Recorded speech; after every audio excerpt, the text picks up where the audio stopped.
Hello everyone, and welcome to week 9 of Critical Praxis, hosted by our amazing friend Benny LaMaster. This week we were asked to explore posthumanism. It was a topic generated by Nico Wood. My name is Poe Foy, and I'm an undergraduate student at SIUC. And so we were asked by Nico Wood and Benny LaMaster to read an article by Nicholas Gane called Posthuman. And then we were supposed to respond to various questions such as, how do you understand posthumanism? In what ways might or does posthumanism inform your own work? For me, I came to posthumanism very organically. I am right now in the process of really digging deep in learning the discourse that surrounds posthumanism and how it has been defined in various conversations. Nico and Benny, however, and along with the article that we read by Nicholas Gane, have done an amazing job at giving us like an introductory or ways of understanding the discourse that surrounds posthumanism and the definitions that have been provided. And so I appreciate that. I appreciate that that how they communicate the ways they see posthumanism working in the world. And for me, I guess what I would like to provide is, again, like I said, the organic way of how I've come to learn posthumanism, and how, in this present moment, through learning about it, I'm finding ways to bring it into my performances and my research in regards to the intersections between personification, character, work like that, psychology, the different, mental or psychological illnesses that are presented in the medical field, along with creativity, right? How we can be creative in these processes. And so for me, I didn't know that I was employing anything that had to do with posthuman. I didn't even know what posthuman was when I started this entire journey. But when I was younger, I could not get along with people. We'll put it that way. And so I was taken to psychiatrists, and they diagnosed me with a mental illness. And what I had was major depression, chronic anxiety, and OCD. Nothing major, just that's what I have. And so through various types of medication and medication concoctions, none of which worked for me, I found that I was very, very frustrated because I didn't know how to interact with the world around me, right? And because of the way that I was taught through through my therapy sessions, there was a way that I started to understand that I wasn't in connection with my body. And so I kind of learned to reject my body, right? Well, at one point when I decided that I was no longer going to do the medication, one of my psychiatrists had said, let's try to find ways to modify your behavior that is non-medical related or non-pill related. And so he decided that we would learn how to put roadblocks up. So if I'm fighting with someone and I don't want to fight with someone, I would find ways of understanding how I got to that point. So I would find the patterns, right? And once I start finding the patterns, I would put up little roadblocks or those mental, signs that say don't go down that path. And this taught me to learn to live within my body. I found myself not feeling as if I was outside watching, but I was actually in my body. And then it progressed further into building characters or personas or alter egos, right? To help me live in everyday life. So the first persona, the first character that I developed was a cyborg. And she developed out of this need to not pick fights in school. And so as a very intelligent girl, I found that I had a hard time interacting with people. I find that there's this thing with smart people that we tend to be socially awkward. Not everybody, but some. And I happen to be a very angry person when I'm bullied or picked on because I'm smart. And so I found that for a positive way to handle this, I built this cyborg. And her name is Tony. And she lives inside my head. And she is this amazing computer. But she's very unemotional. She's very logical. And she follows very specific patterns. and she provides information. And I would embody her in class so that I could maintain composure and interact and get better grades. So I went from a very struggling student, CDs to A's. And then this progressed further because I thought, oh, this is working. This is working, creating these characters. So then I created other characters, other personas for other aspects of my life, right? So one of them is that I've maintained throughout the years is Kitten.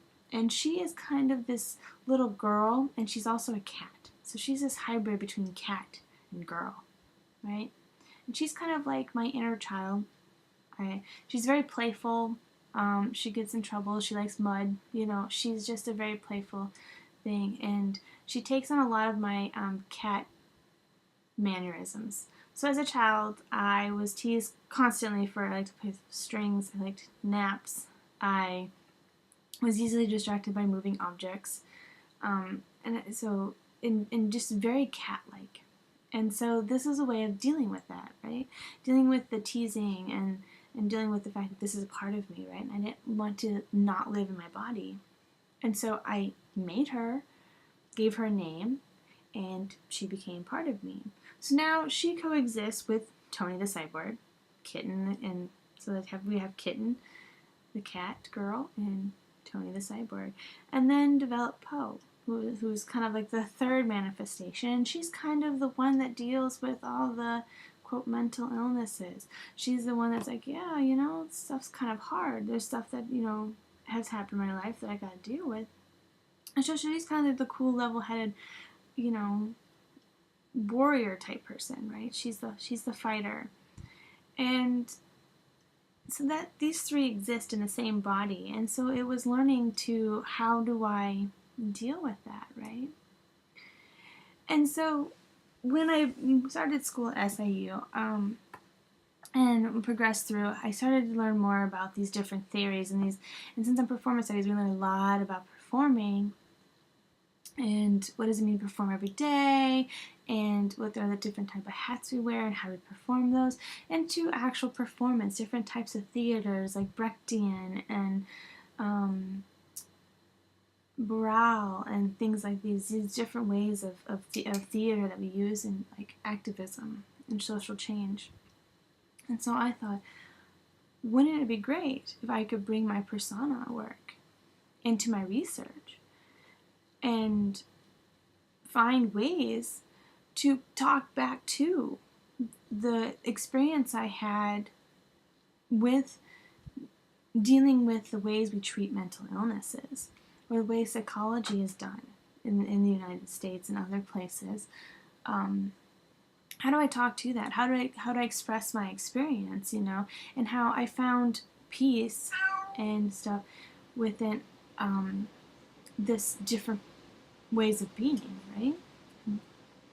And so what I did was talk to one of my professors, and he said, posthumanism seems to be somewhere you can start. And I was like, oh, what is posthumanism?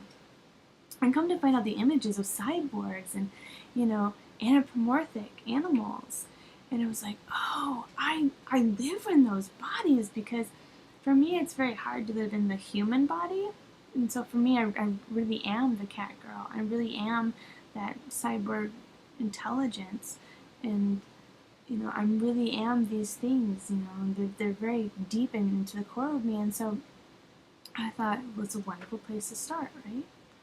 And so in my work right now, I'm trying to find ways to use posthumanism in my performances, to find ways to deal with, specifically at this moment, dealing with the pill. What does it mean to take pills? How have we been taught to interact with pills, right? And what does it mean to be human and not human, right?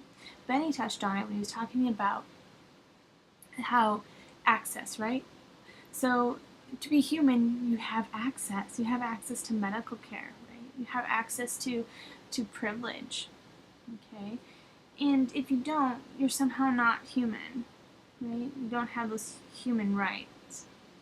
And so I thought that was very, very fascinating, because sometimes I feel that's a real case, right? And so for me, they give me medication to be more normal, right? To somehow erase that makes me different. One of the things that Benny and I have talked about was the idea of how Andre Lorde talks about dealing with differences, right? And one of them is destruction, commodification, and to ignore. And as a person with mental illness, I've experienced all those things. So specifically talking about the pills, okay, I would take the pill and it would almost destroy those characters, right? Those parts of me that made me who I am. Or people would commodify it, right? We could totally sell, these characters that have been made, or that we can sell the crazy woman, right? We can sell these pills, or we can ignore it. We can just pretend none of it exists, right? We can just numb the body. And so using posthumanism, I feel like I have a voice now. Like I have a voice to talk back to and be like, no, maybe this theory can provide us with a way to deal with difference, right? Using posthumanism, we can find a way to work with difference. So instead of taking the pill to numb or be normal, in a way of erasing that difference, we can use posthumanism as a way of dealing with it, right? We can be in a constant state of becoming, a constant process, right? And so I enjoy these images. And so I'm hoping that the more I learn with posthumanism, the more I can talk back to these things that I'm working on with mental illness. And hopefully maybe find other stories that have done so.